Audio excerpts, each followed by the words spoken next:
He didn't forget the left hook this time. And this was a good stoppage by Harvey Dock. There was no reason to go 5 more seconds in that fight. Not at all. What a great performance by Sergey Kovalev. Here's Michael Buffer with the official. Yeah, he was getting fucked up. We're going to wait for the post-fight interview. And what we want is... Okay, this is what I've noticed.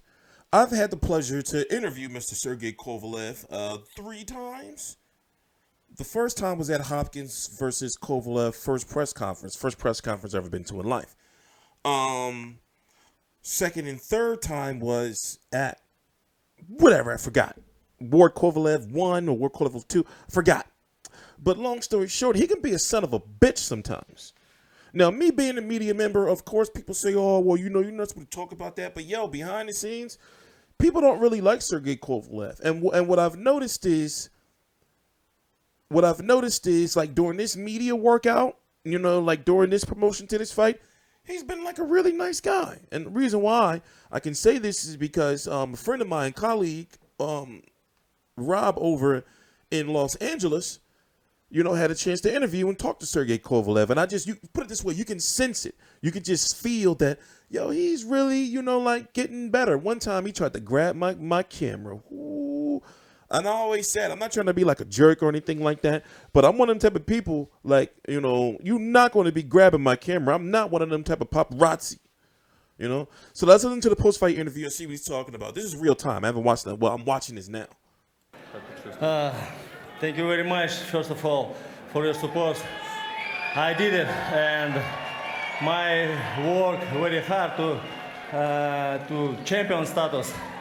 But I did it, I reloaded my brain, my mentally, my conditioning, my body, and I'm back. You bring your mentality up. When a devastating knockout artist like you, a feared fighter, is stopped, is coming back from a loss, the fans wonder, the media wonders, will he be the same guy? Did you wonder? Did you get answers tonight? It's my goal to be best in this division.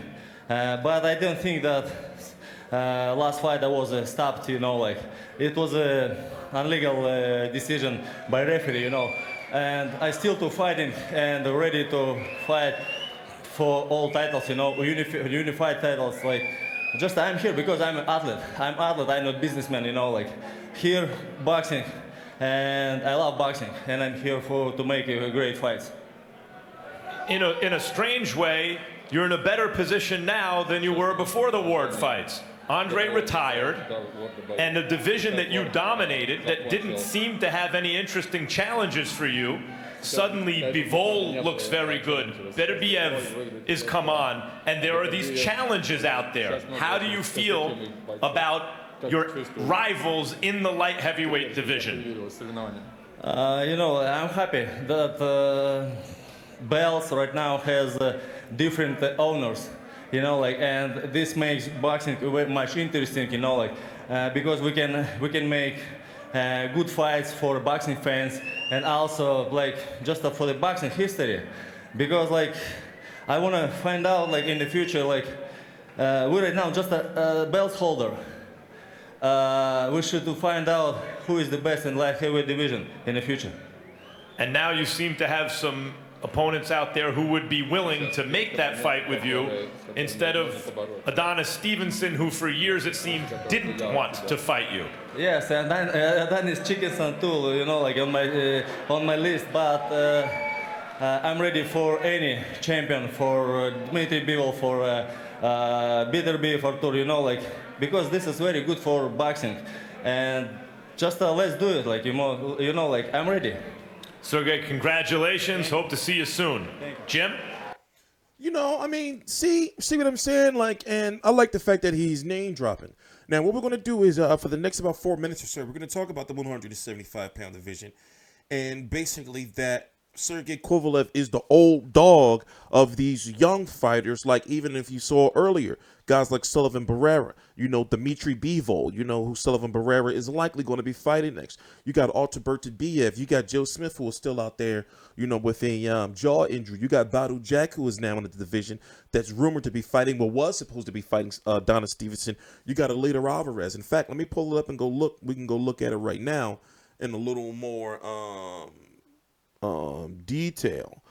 Please subscribe. All the links to my social media right down below in the description box. I am TstreeT Controversy. This is TstreeT Controversy Live. So, of course, this is according to BoxRec. I'm not rating these guys myself. We're just pulling up the names.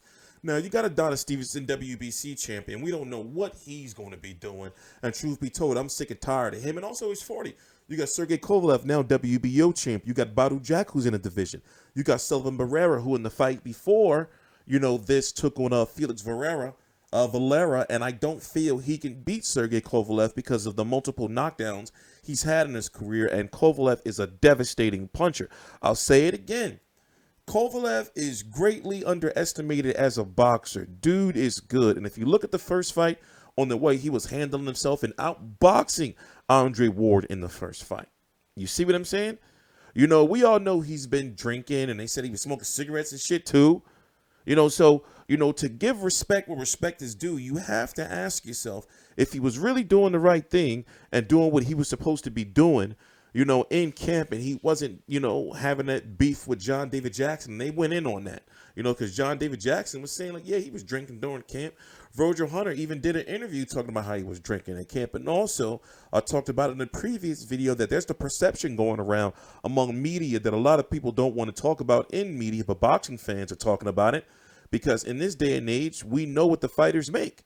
This is why it's called prize fighting. People have been feeling that main events has been strange with the change, which is the reason why Sullivan Barrera didn't fight. But at the end of the day, Kovalev seems to be happy, So looking at this division, like how can he really hang with these guys? You got Joe Pascal fighting in a few weeks, by the way. And pretty much these guys are red guys like Dmitry Bivol,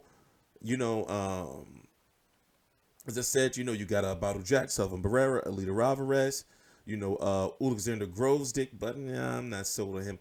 Artur Beterbiev, Joe Smith. It's a stacked division. And we're going to see how main events plays this, because now that Kovalev's a champion, it's like, okay, well, do you go after another title next? You're 34 years old now. Or do you go down to fight guys, that we know, you can beat, guys that are on the lower end of this spectrum, but it's going to be interesting to see. Like I said, it's going to be interesting to see. I'm TstreeT Controversy. This is TstreeT Controversy Live. I got to do a live stream. And also, this guy didn't stand a chance. Shabranskyy didn't stand a chance, and looking at his previous fights and looking that he signed up to fight Kovalev, I was like, well, it's a good comeback fight for Kovalev. However, I didn't believe it should have been for the title. I have to go look at the rankings again, but also, I just knew that it's like, yo, dude don't really stand a chance, and he didn't. Luckily, he didn't get killed. Go back and look at the highlights at the beginning of the video. His eyes was all it's crazy. Anyway, please subscribe. All the links to my social media right down below in the description box. We got a podcast starting. It's going to be on Mondays, consistent every single Monday, the same time. We got guests. Even all this you see now is undergoing like a major overhaul.